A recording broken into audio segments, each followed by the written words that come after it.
what's happening in your mind, in your body, and in your life is connected. Because everything is an energy frequency, and it will attract. You have a headache on a side of your body, on a side of your head, either center or side.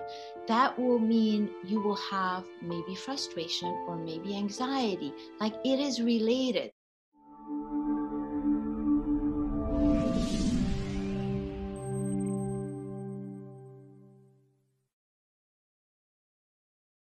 Hi everyone, welcome to Go All In show here on ABC 15 and ABC News Stant. I'm your host, and today we are very excited to invite our special guest, Dr. Yasmin Saad, here in the house. Thank you so much, Dr. Yasmin. Thank you so much, Neem, for having me. It's really a pleasure.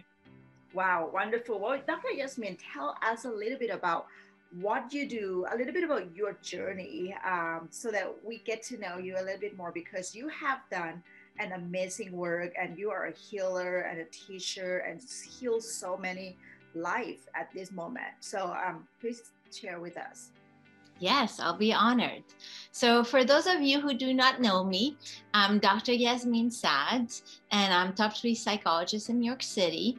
I blend Eastern and Western psychology. So I like to say that I use ancient Eastern wisdom to cure modern Western problems. I will bring you liberation out of limitation, and I will bring you harmony out of harm. I believe that every thought, every emotion you have, even the negative one, have a message for you, have wisdom for you, and bring you to a better you, if only you can decode it. So I built a group practice in New York City here where we tailor treatment to suit your needs. We believe that, therapy should be, something that is tailored to who you are, what you're going through. And we have to figure out what is the best approach for you and give you a holistic care package. So that's, in a nutshell, a bit who I am. Awesome. Thank you so much. So I have a question as you speak. So I met therapists before, and we all do. And when I get into the room, therapists ask me to tell my story. And then at the end, ask me to do the homework, give me the workbook. Are you that type of therapy? Yes, not at all. So this is a bit, in my book, a bit outdated. Not at all. I believe that you don't need your past. Your presence carry everything with you. Like one thought carry everything with you. So in my practice, people come in and we start their therapy from the first session. You do fill out some intake form, but we don't have you, recount your past, your history, and then give you some homework. We, from the first session, we give you insight about how you function and the reason behind your thoughts, the reason behind what you're going through, and the message behind it, and the tools to move forward. So within a session, really, you get tremendous benefit and tremendous wisdom, because we believe there's so much wisdom behind everything that is going on within you. So I believe, thank you so much. I believe that everybody had a mission, a calling, and it's our job to discover our calling. So in your expertise, how can we discover that calling? Because not everybody know what they're here for. That is correct. I love this. Absolutely. Well, your thoughts carry your calling. So I'll give you an example, because it's very hard to explain it otherwise. Sure.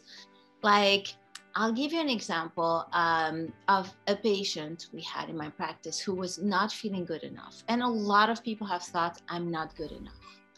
So what does that thought carry? That thought carry the idea that you are in touch with a level of good enough. In order for you to say, I'm not good enough, you have to know what good enough is. Therefore, you have a vision for yourself and you're not there. So it shows us that you have desire, you have ambition, and you're not where you want to be. So already there, not feeling good enough is full of potential. Like if somebody feels good enough, I'm happy, because that means that they are tapping into another place that they want to go to. It's just the mind will translate everything into a problem to solve it. So the mind will translate into a missing or wrong. And most problem is people believe the thoughts instead of wondering, okay, what does it mean actually that I think I'm not good enough? So it's really, really important that you understand, that you take a minute to observe, I'm thinking not good enough. What does it mean? Well, it means there's something good enough that I haven't tapped. What is it? And so I'll give you this example because we have this patient in our practice to a bit illustrate that. Brilliant woman, because most people who don't think they're good enough are actually more than good enough. That's where it doesn't make sense. Yes. And so she's brilliant. And one of the psychologists came to me and I was like, there's something there, explore. And we discovered that she's very brilliant, but she cannot read people's emotion. And for her, not being good enough, she picks up on that. And so she would like to read emotion better. So it shows you a bit that there is a better enough for her. And now we know what it is. The mind is not really going to tell you what it is. You have to go and explore what it is and find a path. So now what also does it tell us? This, I showed you what it tells us about her future, right? Where she's going, where she wants to go. It shows you her present, that she's not feeling where she wants to be. But also what it shows you, she didn't say, I'm very smart in a certain way, but I'm missing this in another way. She said, I'm not good enough. Right. So what does it say about her in this moment? It says in this moment, she's really canceling every good that there is within and really focusing on the missing. And that's very important because in that thought, you can see the pattern. You can see that how can you become good if you only focus on bad? Wow. I love that. I feel like I get a session for myself. That's wonderful. So can you tell us a little bit about the East Midwest, right? Like you have the Eastern philosophy, which is where I came from, and then blend with the Western, psychologists, right? So how is that practice work together? Well, first of all, for me, it's so easy to blend it because both are based on human law. Both are based on observation of human being and human patterns. So in Eastern psychology, it's the idea that what's happening in your mind, in your body, and in your life is connected. Because everything is an energy frequency and it will attract. So from that base, there's a knowledge about, for example, if you have a headache on a side of your body, on a side of your head, either center or side, that will mean you will have maybe frustration or maybe anxiety. Like it is related. From Eastern perspective, there's a blueprint that what's happening in your body also reflect in your mind and also reflect in your life. So that's the Eastern. In Western psychology, we have a different way of talking about it. And there's many ways. We have a way of talking about it, which is, who is your headache? Something is creating your headache. There is a symbolism to headaches. And we understand that maybe you are receiving anger and absorbing anger through that process. So the two really blend together.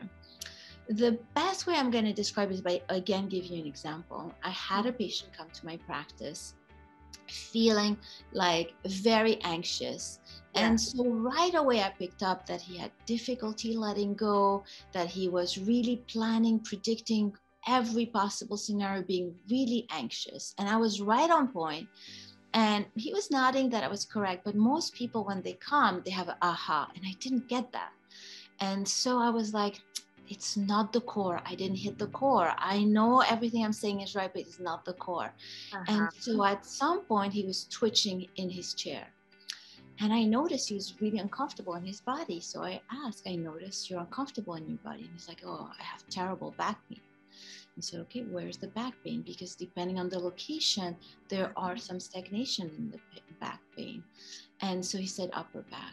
So in traditional Chinese medicine, upper back is the back of the lungs. And the lungs, as we all know, are to breathe in all the good of life, breathe out all the toxin. So when you have pain, that means it's not working so well. So that means you cannot absorb the beauty, you cannot love the negative, right? But I already told him that. I had already told him you cannot let go. So I had to go deeper, and I realized the biggest let go in life is death, right? The biggest let go in life is death. So in traditional Chinese medicine, sometimes when you have pain there, it's you're going through a loss. Yeah. So I just explained this to the patient this way, and Yeah. he started crying. Wow. And then I know I hit the emotion, and he started revealing how his mother had passed away 5 years ago. Wow. And he was still in deep grief and was so ashamed about it that he was not going to let anybody know. And it's just because I saw it, I pointed it to it because his body was showing it. Right. Then I was able to give him a therapy based on this grief, complicated grief, and he was much better in 3 months. Instead of, I would have done another type of therapy just for letting go and planning, predicting, and it would not have hit home. So this is how you combine Eastern and Western. You use everything. Everything is an entry gate. Your body, your mind, everything talks to you. You just need the knowledge to decode it. And this is where I come from, helping people decode it. You know, I love that because I'm pretty much blend with, you know, where I came from. That's my root, you know, in Asia. And living here, sometimes I feel like I lost myself because I used the the Western mindset, you know, like things need to be the way that we want it to be, you know, but then sometimes I forget to like focusing on my root as well, you know, and then anxiety come, you know, and I love that you reminding us that, you know, everything is like united in one. Everything is one. And I love what you said, because what you're saying is it shows a bit who you are, that you are very sensitive to your environment. So you will absorb the environment. So for you, you need your own rebalancing technique, because it shows that you are so sensitive. You absorb the wisdom around you. You also absorb the imbalances around you. Right. So it's very important that you find your way to get back to you. Otherwise, you will feel everybody around. Exactly, exactly. So any technique, because right now in our world, right, there's a lot of things going on, and it's always like that. Yes. It's, you know, 3 years ago, it's still like that. It's just new issue all the time. So how can we create, do we supposed to create the bubble around us to protect ourselves, or what else can we do to take care of ourselves and our energy? So 3 things. First thing is mindset. And the mindset piece is, it's so easy to think, oh my God, it's coming at me, what's going on? It's so stressful. The idea that you're being attacked right now with everything we've been through, it's very common. But in reality, everything comes from a force that's pushing almost all the toxicity out and all the stress out. And it's forcing each and one of us to balance. Mm-hmm. Now, as you've seen with COVID, what happened? It really removed everything that people used to do for their own health, and have you look at yourself in the mirror. Like, if you felt better by going to the gym, well, there was no gym. If you felt better by going to see friends, well, there was no friends. Like, you were left alone with yourself. And so that's why a lot of people struggle. But the idea was push you to rebalance, because you had no other choice but to rebalance. So you could look at it as, wow, life is coming at me and, you know, really attacking me. Or you could look at it as, I am forced to go deeper. I'm forced to rebalance. Life is pushing me. And you can look at it as a force, a tough force telling you, you got to go deeper. You got to balance yourself. And so once you have that mindset that everything that you're feeling has a purpose of health, better you for the future, everything. Okay. So once you have that, then the second point is to create a space between you and what you're thinking and feeling, so that you can observe, because what happens for most people, that space does not exist. So you think something, you feel that thing, and then you're spiraling with it. We want to create a curiosity, like, why am I thinking this? Why am I feeling this? What does it mean? Like, and journal and observe and try to understand what happens to you, make links. And then the third part is the rebalancing. So that's the most important. So the best way to rebalance is to understand that what you feel has the opposite purpose. For example, if you feel not good enough, the purpose is to be good enough.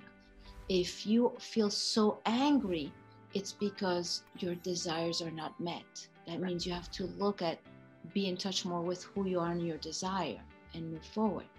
So in your case, you said like, you know, you feel everything had to be a certain way. So what is needed here is faith and trust that everything falls in place, that you can compensate with the mind and the technique and who you are at planning, predicting, but you need actually the faith and trust that everything falls in place without any of that. And that's a tough thing to do, but that's the message. And once you have the message, it's like, then you want to, where can I practice it? Right. In this particular moment, where can I practice faith and trust? Maybe it's, you know, through a Zoom link not working. Maybe it is through not getting the outcome you want. How can you practice faith and trust? So that is the idea. You know, you want to balance what you are and how you are.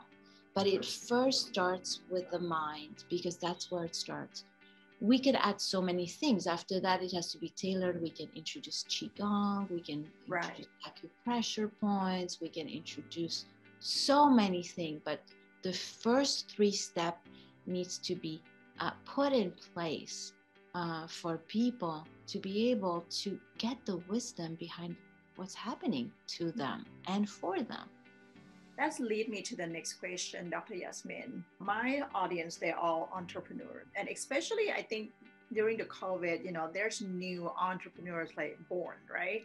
And it's so easy for the person that just start, look at someone else on social media and see all the media handles, you know, all the logos, all the success that they put it out. I mean, and then that person come to me because, you know, I have clients that see me as someone who's very successful. And, you know, she said, well, that's like, I just can't do it. You know, I'm just not, basically not good enough, not smart enough, right? And it's going to take me years and years to get there. And I said, well, you have no idea. Like, this is not happen overnight. You know, I always work at Starbucks. Like I have to sit there, not even in my office, I have to sit there many hours to just make sure that I don't fall asleep. Because if I work at home, I will fall asleep and eat a lot, you know. So there's a lot of works that I put behind the scene, and practicing entrepreneurship is actually a spiritual path for me.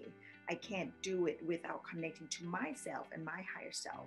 So how can I help this person who just start trying to find herself and not comparing to someone who's been there? I'm not any smarter. I just start before her. So the first thing is you want to see what this person is doing, because you want to start where they're at. Okay. So where they're at, in that example, in that thought that she conveyed to you, she's basically telling you that this is where I want to get, but I have no way to get there. And based on what I see about you that got you there, I don't have that. So what does it tell you? It tells you that she has a desire for it. She has no way how to go about it, but also she is looking for outside guidance. And this is where the imbalance is starting already, because outside guidance will only be for other people. The advice you're going to give her are going to be based on your life, your experience, your journey. But your journey was for you. Like maybe for you, it was through effort. Maybe it was through hard work. For somebody else, maybe it will be through different. Or maybe for you, it was through the spiritual growth. And for another person. So So we have to help others find their way. And the way we find their way is to look at, let's start with who you are. Right. And given that you have this desire, you have the tools for it, because desire don't come for people who cannot have it. Like, people don't imagine what you cannot have. It's just not. So we have to go back to the drawing board for this person, and they have to be in touch with who they are. What's happening is they don't know their beauty, they don't know their talents, they don't know their gift, and they don't know their path. So that's what they're communicating to you. Right. So I think if you can help them understand, okay, what do you identify as who you are? What is your talent? What are your gifts? Also, what are your weaknesses? Because weakness are also talents, because they show you a different way of the past. For example, if I'm not good in math, it's meant to steer me away from math. You know, it has a purpose too. It's actually really good. It's meant to push me away from something. So, and it's also pushed me to rebalance myself, get help around math. So those are the two pieces. So what I would ask this person is to connect to who they are, because right now they're connecting to the beauty of everyone. And they're connecting to the missing and the wrong of who they are. And from there, it's very hard to create something beautiful. Right. Because you want something that you don't have, and you not appreciate something that already in you, the beauty in you. Wonderful. It's almost starting with a hole in your pocket, because you are focusing on the missing and the negative, and it creates a hole in the pocket. So whatever you're going to put in that pocket, it's going to go through the hole of missing and wrong. And so you can accomplish a lot, and we have a lot of entrepreneurs who do that. They accomplish a lot, they still not feel good enough. They still don't, it doesn't hit home, because the perspective is still coming from a place of lack, missing, and wrong. So from everybody's eyes, they're like, you're amazing. And in their eyes, like, not so much. And that's a pity. That's a pity. Yeah. Well, let's understand ourselves, take time to be with ourselves, and really dive deep into who we are, and rebalancing it. And we always going to have to rebalance, correct? Yes, you always have to rebalance. And if you don't rebalance, life will rebalance you. It will yell at you very loud. That's right. Everything is going to shout for rebalancing. But if you have this perspective, you will see the rebalance. You'll see everything within you as rebalancing you. If you don't have this perspective, you'll see life attacking you and coming at you and taking you down. So much wisdom in here, in this session, in this segment right now. Dr. Yasmin, tell us a little bit about Madison Park, your practice in New York, and how can our audience reach out to you? Yes. So I built Madison Park Psychological Services about 10 years ago, specifically because I felt what works is something that is tailored, something that fits. There's so many approaches. Again, what we talked about is that it really has to fit you. We have to see what is your path, what is your purpose, and what are the obstacles here, and what do we have to rebalance. So Madison Park Psychological Services is based on that. We start with an initial consultation where in just 10-20 minutes, I can show you a bit who you are, what you're going through, and where you're going, and what are the steps. And then I match you with a therapist who's very suited to you, personality-wise, expertise-wise, and then together you guys do the work. So basically, I save you months in therapy looking for the wrong thing and the wrong approach and everything. I put you right away where you need to go with the top in the field. I only hire 1% of everybody who applies to my practice. So you get the best, and I train them. And so we have a reputation. We've been, top 3 group practices for, I think, 4 years now. Yeah. So 4 years now. Congratulations. Thank you. And we're based on diversity because people who come to see me, want someone like me. I was born in Lebanon, grew up in Paris, speak 4 languages, practice traditional Chinese medicine. So I'm a bridge. So people come to me from India, Pakistan, Middle East, South America, just plain America. So we have the melting pot in my practice, and the psychologists reflect that so that we can match. So I'm sure that some of them fly in to meet you in New York, but what about those? Like, can we do Zoom meeting? So, New York City is such a cosmopolitan, like most our patients come from New York State and they are from all over. Now we have a whole coaching practice that is international. So we can do that. Like, because of our licensing, we cannot practice psychotherapy outside New York State, but we can practice coaching. So depending what you're going through, our services could be available to you. Internationally, it's much easier, and nationally, we can see what we can do. And I train so many people at this point that have opened their own private practice a little bit everywhere that I usually can find somebody good for you. I feel like I want to change my career now. That's so awesome. Before you go, what is the one word that you want to leave with our audience? Something to take away and to think about it throughout the day, from week, from month, from year, from now on. I think it's to ask yourself one question each time something happens to you, which is, how is it for me? Because if you ask yourself, how is it for me? You are already putting the intention to decode the wisdom behind your thoughts, behind your emotion, and behind the life events that are happening. And just that intention and that desire will set forth to you discovering the wisdom that is there for you, coming just to open itself to you. So instead of asking, why me? Asking, how is it for me? Yes. How is it for me? And for some people, it's going to be, what?